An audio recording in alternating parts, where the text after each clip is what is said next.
C'est la polémique de la rentrée des parents inquiets de la sexualité enseignée cette année. Ils devraient manifester à nouveau devant la préfecture le 3 septembre prochain, jour de rentrée dans l'Hexagone. Vendredi dernier, ils s'étaient déjà retrouvés pour un premier rassemblement contre la loi Chiappa. Selon ces manifestants, la loi contre les violences sexuelles et sexistes encouragerait les enfants à avoir des relations sexuelles. Info ou intox, on a tenté de démêler le vrai du faux. Céline Lacchini. Depuis le 18 juillet, un amalgame entre l'éducation sexuelle à l'école et la loi Chiappa contre les violences sexuelles perdure. En cause, une décision de Marlène Schiappa applicable dès la rentrée scolaire. La secrétaire d'État chargée de l'égalité entre les femmes et les hommes a rappelé à tous les recteurs d'académie l'obligation d'organiser 3 séances annuelles d'éducation affective et sexuelle. Mais cette mesure n'est pas nouvelle et ne figure pas dans la loi Chiappa. Elle est inscrite dans le Code de l'éducation depuis 2001, jusque-là peu appliquée. L'article L312-16 stipule en effet qu'une information et une éducation à la sexualité sont dispensées dans les écoles, les collèges et les lycées. Les thèmes abordés restent inchangés: contraception, protection contre les IST, lutte contre les préjugés sexistes et homophobes. Seul ajout porté par la secrétaire d'État, la notion de consentement, le respect d'autrui et les rapports entre les hommes et les femmes. Des séances assurées par des associations spécialisées qui adapteront leur discours à l'âge des élèves. Sont concernées les classes allant du CP à la terminale. Et avec nous ce soir pour en débattre, Alexandre Julie, parent opposé à la loi Chiappa, et Rachida Patel, vice-présidente de la FCPE, Fédération Parents d'élèves. Bonsoir à tous les deux. Bonsoir. Bonsoir madame, bonsoir monsieur. D'abord vous, Alexandre Julie, est-ce que vous n'êtes pas allé un peu fort la semaine dernière sur le sujet? Les enfants de 4 ans n'auront pas de cours sur la sexualité. Qu'est-ce qui vous a poussé à affirmer le contraire dans un tract? Alors, j'ai pas fait de tract. C'est un tract qui circulait. Oui, alors effectivement, oui, je l'ai vu, ce tract sur les réseaux sociaux qui appelait à la manifestation.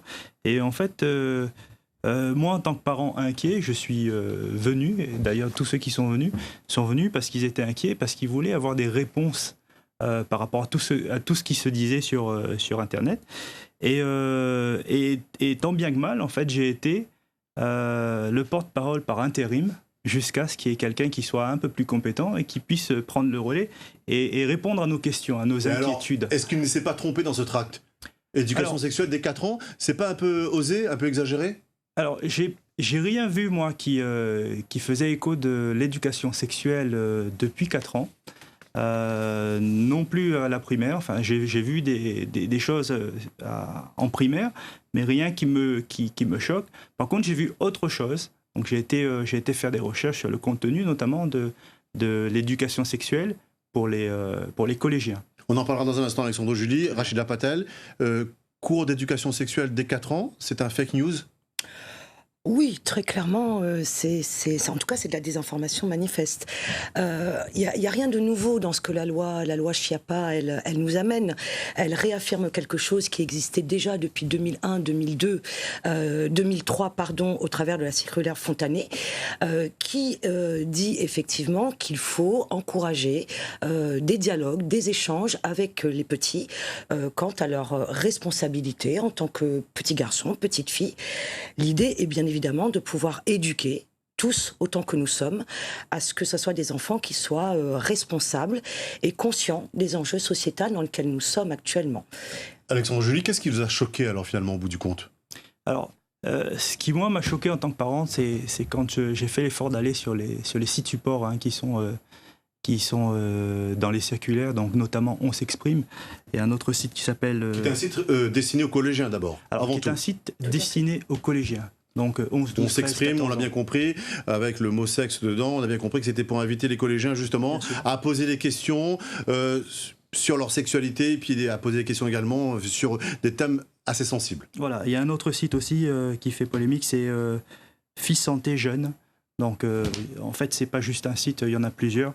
Et ces sites, en fait, sont repris dans Eduscol, tout simplement, qui est le site du ministère de l'Éducation nationale. Et dans ces sites, on retrouve des choses qui, à mon sens, sont hors propos. Hors propos parce qu'on y retrouve, parents, bouchez les oreilles de vos enfants. On retrouve anulingus bondage, cunilingus fellation, fils par tous. Pas moins de 9 positions pour le sexe anal, pas moins de 6 pour un sexe oral et pas moins de 7 positions pour le sexe vaginal. On y retrouve des des termes comme sodomie, sextape, fist, donc plein de choses qui moi, m'ont choqué. Et je pense que beaucoup de parents réunionnais sont aussi choqués par le contenu en fait de cette éducation sexuelle. Rachida Fatal, je vous ai entendu réagir.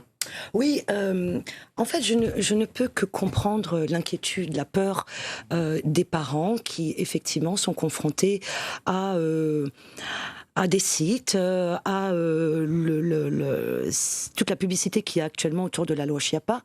Mais il est, je pense, de mon devoir de pouvoir aussi expliquer aux parents qu'il ne s'agit pas tant de parler de tous les termes que M. Julie vient de citer, qui sont des termes très, très techniques liés à la sexualité d'adultes consentants, en toute logique. Ce n'est pas tant ça, en tout cas pour des collégiens. Je pense que ces collégiens, déjà, n'ont pas attendu des sites comme ceux-là pour savoir ce que c'est qu'un fist, un analingus ou... Parce que les adolescents aujourd'hui vont beaucoup sur les sites pornographiques. On ne va pas les citer ici, bien évidemment, mais on sait que maintenant c'est devenu un phénomène. Les adolescents sont attirés par des sites pornographiques. Exactement. C'est-à-dire que nous, à l'époque, enfin la génération que nous sommes, pour être un petit peu au clair sur ce qui se pouvait passer dans la vie affective et sexuelle des ados, on écoutait une radio jeune à l'époque avec Doc et Diffoul, excusez-moi, je les cite, et où là, on avait des témoignages de jeunes. Et ma foi, on n'avait pas les portables, on n'avait pas la connexion Internet. Aujourd'hui, pour avoir accès à un contenu violent, à un contenu pornographique pour le sujet qui nous concerne, il suffit d'un clic. Et ça, à ma connaissance, ça ne se passe pas dans les écoles. Ça, c'est dans la sphère privée. C'est donc le rôle des parents ? Je pense qu'il y a aussi quelque chose qui est de l'ordre de... Vous savez, il y a un proverbe africain qui dit qu'il faut tout un village pour éduquer un enfant. Et je crois fermement à ça, c'est-à-dire qu'il y a une part, le premier lieu de socialisation, qui est la famille, les parents, où il y a un minimum de sensibilisation, d'échange, de dialogue qui doit se faire avec nos enfants. Je suis moi-même maman, donc vous pensez bien que je suis concernée pleinement par cette question-là. Et puis, il faut aussi, je pense, faire confiance aux équipes pédagogiques qui sont eux-mêmes parents. Je veux dire, on a l'impression là que les enseignants, on est en train de les positionner comme des entités absolues qui vont enseigner de la sexualité à nos enfants. Non, il s'agit davantage de vie affective, de rapport à soi, de rapport à l'autre et de relations interpersonnelles. Alexandre Julie ? Alors, moi, ma crainte, c'est que finalement, l'adolescent qui se cache pour aller consulter un site à caractère pornographique, il se cache pour le faire. Mais si l'école se mettait à enseigner ce genre de contenu, je crains que ça ne devienne la norme. Qu'à terme, ça ne devienne la norme. Mais je pense que c'est là où on se trompe. Et je pense que c'est là où j'entends parfaitement la crainte qui est exprimée là.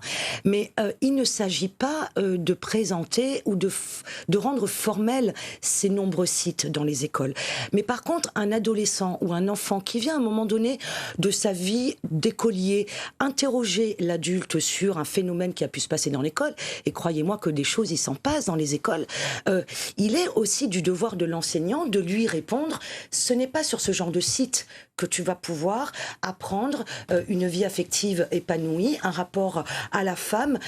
Et d'ailleurs, généralement, ces sites mettent la femme comme un objet. Et la loi Schiappa, on peut lui reprocher de ne pas, par rapport à son intention d'origine et ce qui a été pondu finalement, ne répond pas pleinement aux inquiétudes des parents. Ça, la question du consentement, effectivement. Mais c'est pas l'école. Ça, c'est laissé à l'appréciation d'un juge. Et je pense que là, pour le coup, on se trompe d'interlocuteur. C'est pas tant boycotter l'école, comme je le vois actuellement, qu'il s'agisse de faire, mais ça allait interroger les acteurs, les décisionnaires, qui effectivement n'ont pas fixé un âge de consentement. Et les conséquences que cela suppose. Alexandre Julie, est-ce que c'est pas un peu abusif aussi de lire parfois sur les réseaux sociaux, parce que c'est un véritable danger, comme on a pu le lire aujourd'hui, on va enseigner la pornographie à des bébés. Est-ce que c'est pas abusif ? Alors, il y a beaucoup d'amalgames qui ont été faits autour de la loi Schiappa, et c'est bien là le problème, c'est qu'aujourd'hui on ne sait plus démêler le vrai du faux. Et encore une fois, je vais me répéter, nous, on est à l'origine, on est initiateur de rien, on est venu pour avoir des réponses. Et on a dû... Est-ce que vous avez des propositions, vous, justement ?